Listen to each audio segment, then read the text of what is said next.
and I welcome all of you for this beautiful Sabbath to worship God.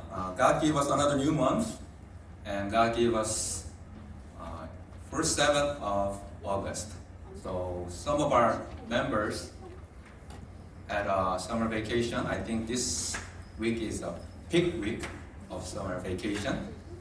But I think we have another spiritual vacation on this cool place. I'm so happy to see you on this special day. I just want to share God's message with you. The title, True Worship of My Life. True worship of my life. What does it mean to live as a Christian? Do you think about that things? What is the Christian life? How can we live like as a Christian? It can be defined in many ways, but one of them can be said to be a good relationship. Good relationship with God, good relationship with people. Is that a true Christian looks like? So Martin Luther, a religious reformer, said, if you want to know the state of a person's faith, if you want to know your friend's spiritual level, state of faith, you can quickly tell by looking at the attitude he or she has toward worship. Yes, worship is a concrete expression of one's inner relationship with God outwardly. When we live the life of a genuine worshiper, our faith grows and be deeper and deeper. However, there are cases where our faith becomes distorted or regresses through incorrect worship practices.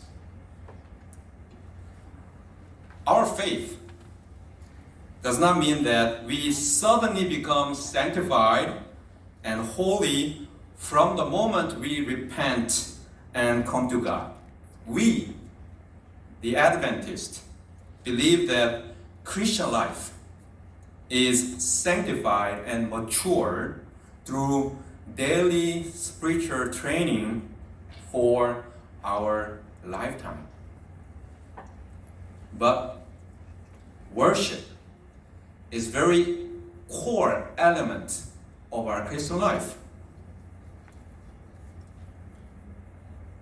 Well, the book of Leviticus in the Old Testament records teaching about sacrifice.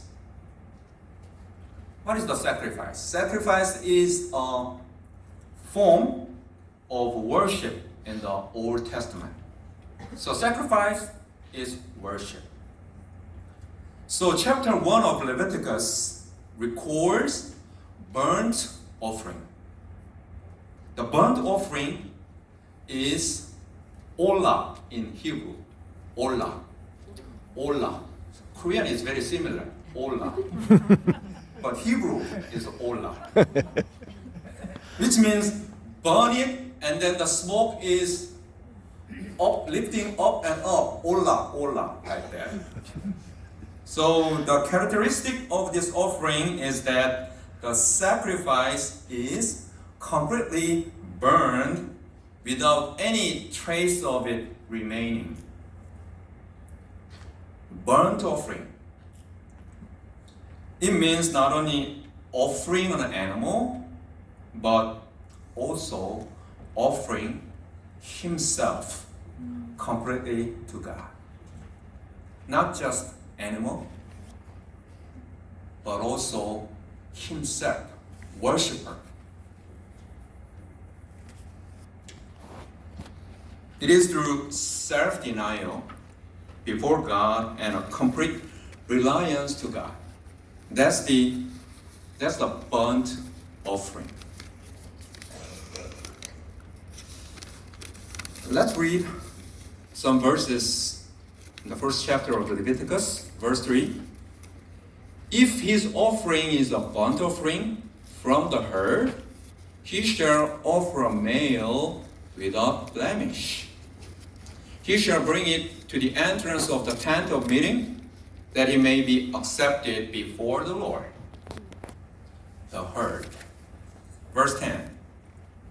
If his gift for a burnt offering is from the flock, from the sheep or goats, he shall bring a male without blemish. Verse 14. If his offering to the Lord is a burnt offering of birds, then he shall bring his offering of turtle doves or pigeons. The herd, the flock, birds. Why are there so many different types of animals and birds mentioning for the burnt offering? Why? It means anyone come into God's presence. Each of these burnt offerings made it possible for anyone from any state of life to come into God's presence to worship Him. Those who were of a great means were to bring the best of their herd.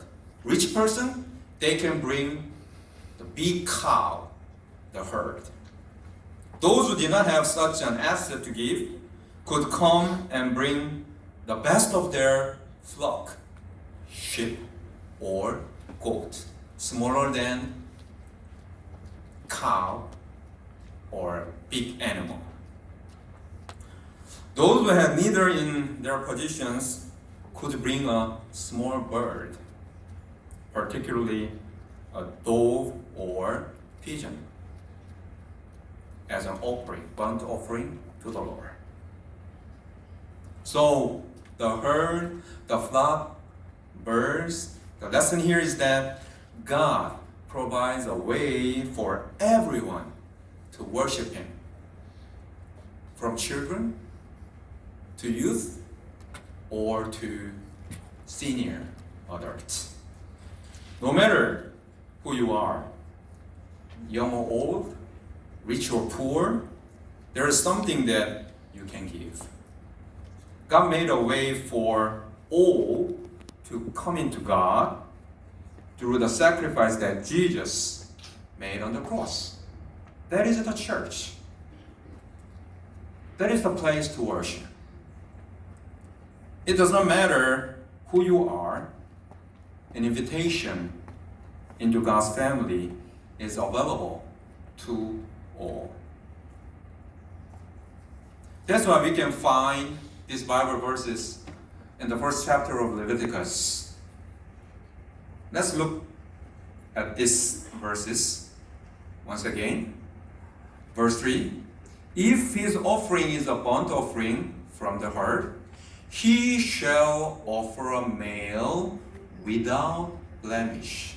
Without blemish. We are to give God our best.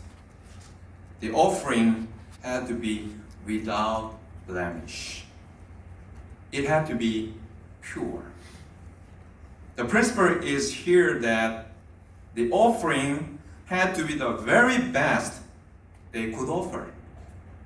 When it comes to our relationship with God, we are to give our best to God. In everything that we do, we are to do for the glory of God. Therefore, give our very best to Him in all that we do. to do so, you must carefully examine the offering before offering it. This means that the preparation step for proper worship were proceeded. Worship must be offered with a prepared heart. So in the Bible, we can find a special day called the Sabbath Preparation Day. It was the prepared heart of the Jews who wanted to greet that day, the Sabbath day, with prepared heart. So, like the Friday, they can consider it as the preparation day, as we already knew. The same, our worship must also be offered with a prepared heart. Only then can worship be blemished, flawless. Worship does not begin in the church. Remember this. Worship does not begin in the church. Worship begins from the moment we leave home, or rather, prepare for worship at home.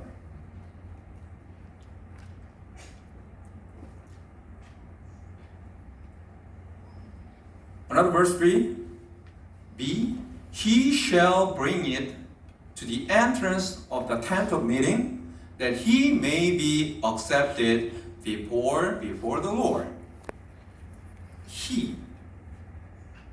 He came to the door of the tent of meeting with the offering, with the gift he had prepared. At the time, he was supposed to meet with God. He came well prepared to the place where he was supposed to meet with God. Right time, right place. Today we came well prepared of the SUIC, the place where we were supposed to meet with God. On the Sabbath, at the right time, at the time we were supposed to meet with God. We are here on this blessing day and place to worship Him. That is what a worshiper is like.